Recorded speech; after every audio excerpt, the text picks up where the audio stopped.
Good morning, dolls, and welcome to Little Gretchen's workshop. So I'm going to call this Watch Me Play Part 2 because I still had a few more small projects on my desk that I needed to complete, so I hope you dolls don't mind. So in this frame, I'm making some tiny pie pans, and here I have 2 nickels with wax between them, using them as my template. And I just realized this one has a buffalo on the back. I better be careful with that one.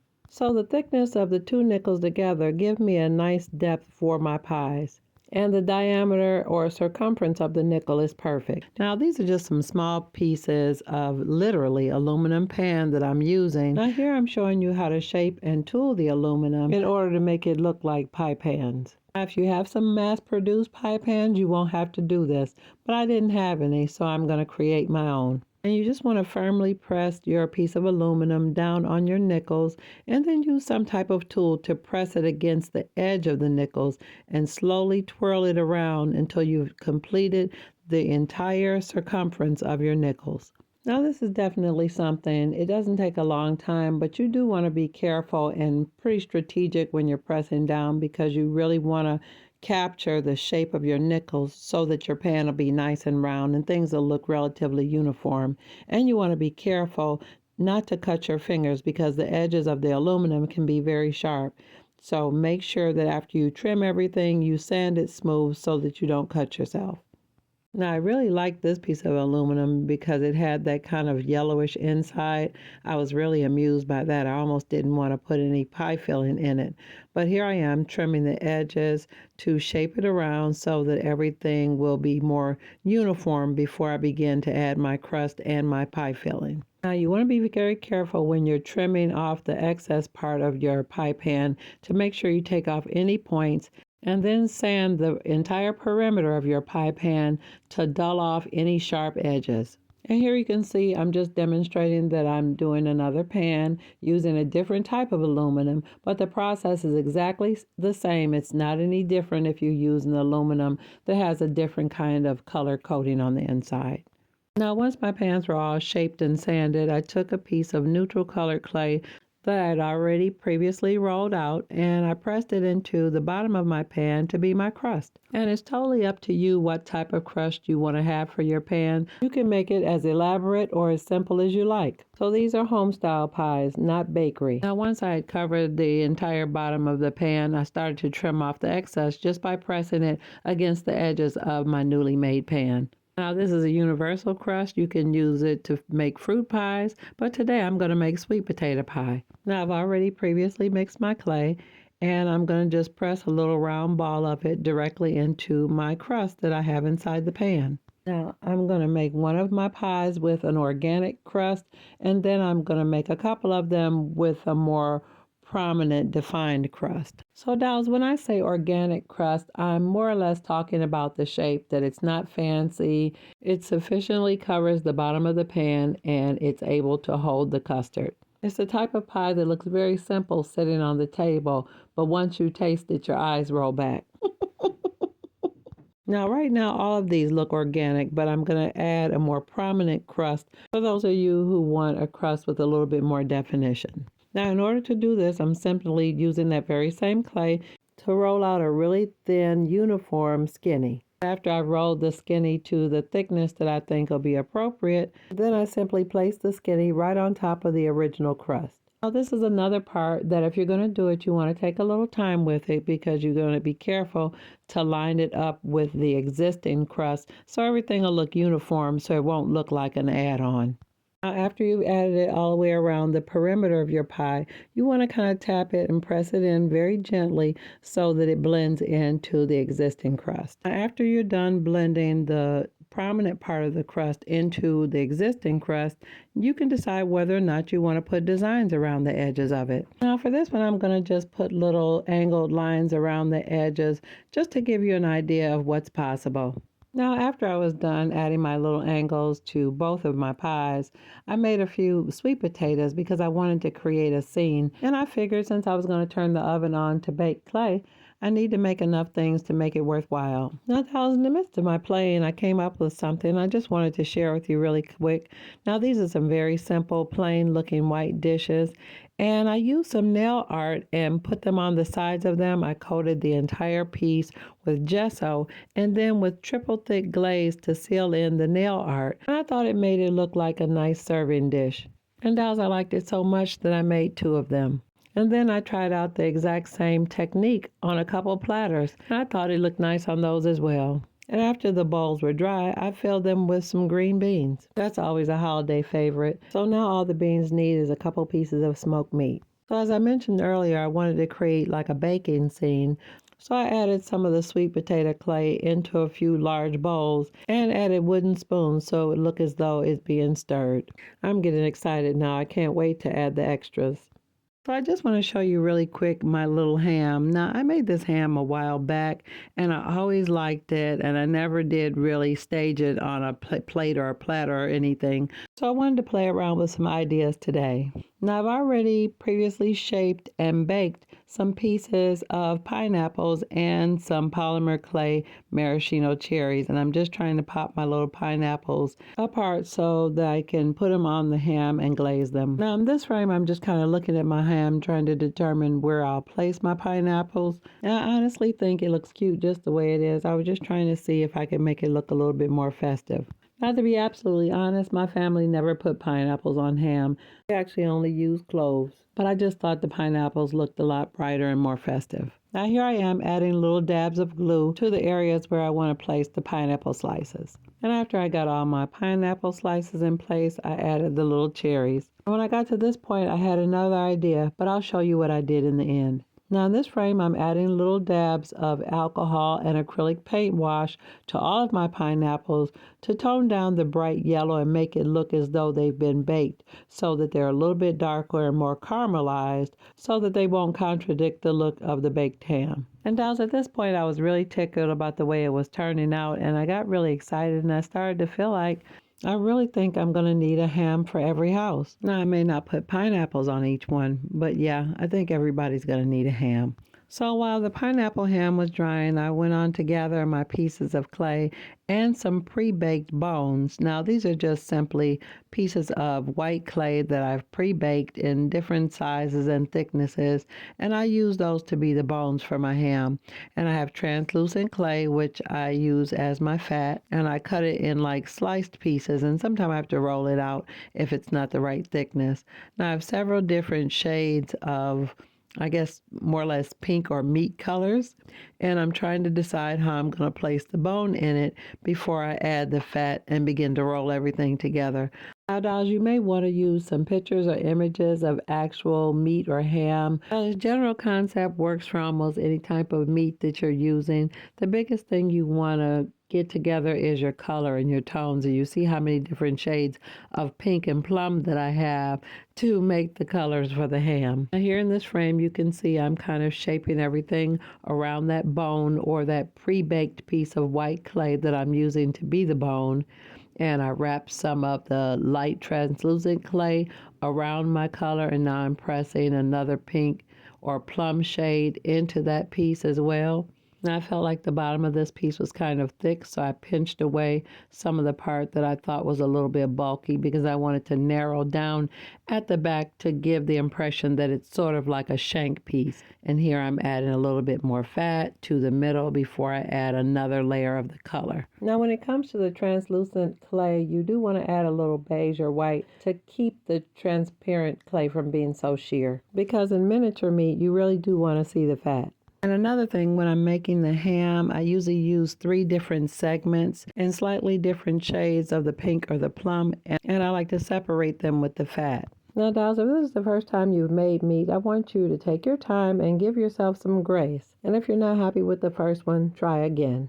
But you mainly want to take your time to shape it and be careful to keep your size in proportion to your scale, especially if you're going to put it on a plate, a platter, or inside your dollhouse oven. Now here is the rough out shape of my ham. I still have a little bit more work to do on it, but this is my basic design. You see me in that frame just kind of rolling it to size it down and to compact my meat layers. Now in this next frame, I'm using my wire tool to add texture to the face of the ham. If you don't have a wire tool, you can use a straight pin to get this very same effect. And I really get excited when I get to this stage in the process because I really feel like that texture really adds a lot of realism. I know I'm a little bit off focus, but in this frame I'm just slicing a few pieces off of the ham to cut some of it away from the bone. Now dolls, just like in real life, nothing's going to be wasted. The pieces I cut away from the bone I can use in other ways in my kitchen. You can add it to beans or stews. You can even put it in jars.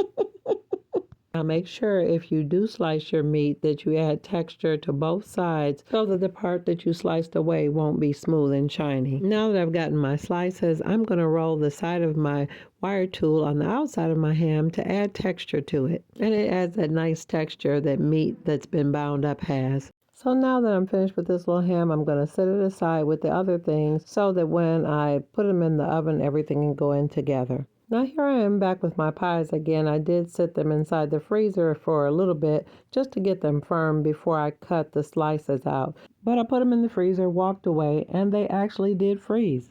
So my primary purpose of putting the clay in the fridge or the freezer is to chill the clay to firm it up before I cut it. Because if the clay is soft due to the warm weather, it'll cause your creation to distort. So chilling your pie before cutting a slice is a best practice.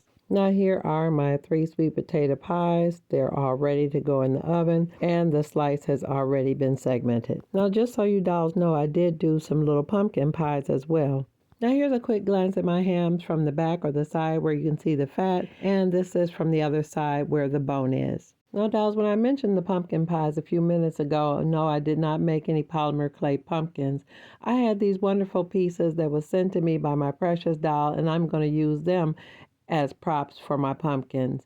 Now the pumpkin pie filling, I made it a little bit lighter than the sweet potato pie filling because to me the color is slightly different. Now as a child I grew up eating pumpkin pie because that's what my mother made. But as an adult I mastered the art of making sweet potato pie, and that's what I gave to my children.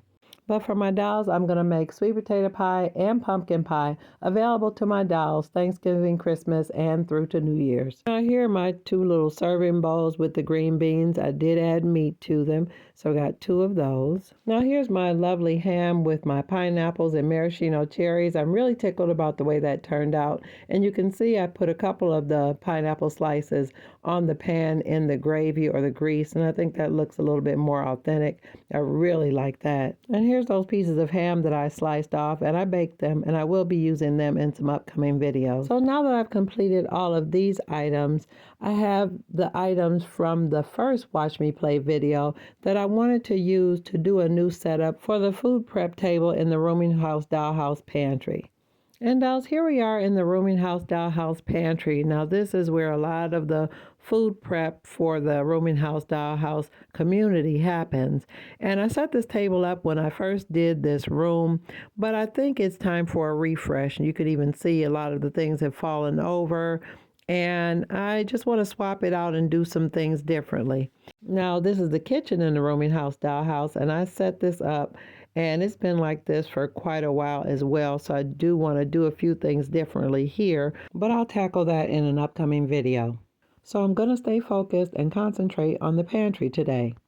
So I pulled the little table out of the Rooming House pantry, and I'm back at my craft table, and this is a tiny piece of salt pork that I made before I started the channel. And this is a pie in progress, and I actually made the pie inside of a bottle cap. Wow, this is really cool because this is an example of one of my early meats, and I think you can kind of see how my technique has improved. And look, there's a tiny oven mitt that I made out of a piece of felt. Here's one of my little Corningware pieces. It's nothing inside. It was just sitting there looking cute. And here's a bowl of cabbage, and then I realized it wasn't even glued down. All the pieces are actually loose. And then look, dolls, I've got this tiny bowl. I have had this for so long. I don't even know where I got it from. I've had that since I was a child. And here's a little muffin tin that I glued baby powder in so it would look like flour. Oh, and I didn't realize this pot was empty. Oh, I guess this pot was supposed to be for the cabbage they were cooking. Look, dolls, sweet potatoes. And then I've got the regular white potatoes, so let me put those to the side. And here's my little jar of spoons and spatulas. I made those when I first started the channel. And here's some of my early canning jars. I'm going to have to clean all those clunks of wax off of everything. And there's a little bag of potatoes I made, a couple pots. Yeah, there's wax on everything. So I'm going to have to clean this table off really good.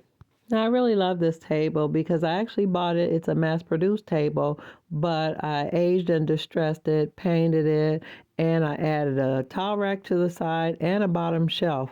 So this is something that I had Gretchened up before Gretchening up was a thing.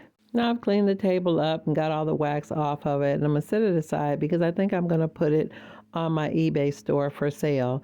Now here is the table that I'm going to be using, so let me move the items off of this table so I can set up the new setting to put in the rooming house pantry. So I really want to set this up to kind of have the look of a harvest table prep. So I want it to look like they've got a collection of fruits and vegetables and produce from their neighbors and from their garden, and they're preparing things to get ready for the long winter ahead. So there are a few more things that I need to make, so this is kind of a temporary setup because I'm really not done with some of the items. So I think there's going to need to be a Watch Me Play 3 video because I need to stain, shade, and stage and set up the meat, and I actually need to make another meat or a couple other meats. I think I just kind of want to get all the food things out of the way so that when the holidays come up, I can go ahead and just set up everything for the dolls. I won't have to be creating things.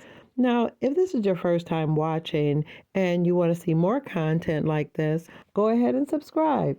And always look for me on Mondays after 7:30 p.m. Eastern Standard Time. I'm grateful that you dolls are patient with me. I'm so sorry that I missed the post for last Monday, and I did air it on Tuesday. So if you haven't seen the Watch Me Play 1 video, I will leave a link in the description. And I do want to quickly remind you dolls that a lot of the things that I make here on the channel, I offer them on my eBay store, and some of the things that I've made today will be offered on the site as well. So shop early for best selection because I only make a few things at a time. And I also want to let you dolls know that I am still sorting and loading things to the site from that huge Dollhouse estate collection that I recently acquired. So I'm really working diligently to get everything loaded before the end of the month. And dolls, really quick, I want to do a special shout out to Diana's Magical Minis. Diana, thank you so much for your generosity and the super thanks that you've sent me.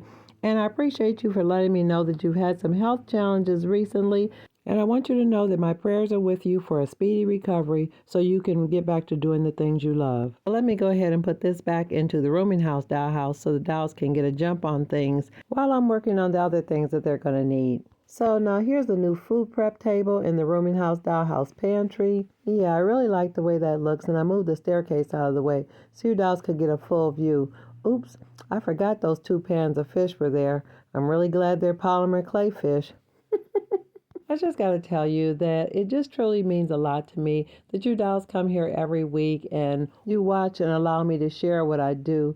I just enjoy so much creating these videos for you dolls. So let me get back to my table so I can cross some more things off my list. And until next time, I'm looking forward to seeing you all right here on Little Gretchen's Workshop.